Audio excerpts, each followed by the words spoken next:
మనలో చాలా మంది ఇబ్బంది పడేది, చాలా మంది సఫర్ అయ్యేది క్లారిటీ ఆఫ్ థాట్ లేక, చాలా కన్ఫ్యూజన్ వచ్చి.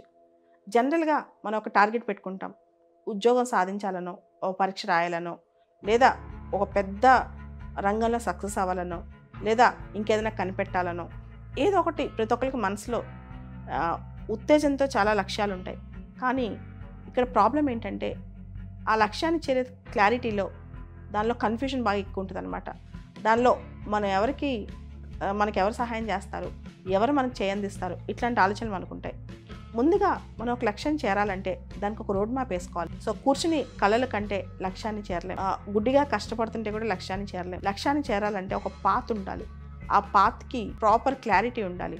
సో లక్ష్యం ఉండగానే సరిపోదు, దానికోసం పక్కా ప్రణాళిక, పక్కా ప్లాన్, దానికోసం మనం టైం ఎలా పెడుతున్నాం, దానికి ఎటువంటి ప్రణాళికలో మనం టెక్నిక్స్ ఎలా నేర్చుకున్నాం, ఇవన్నీ చాలా ఇంపార్టెంట్.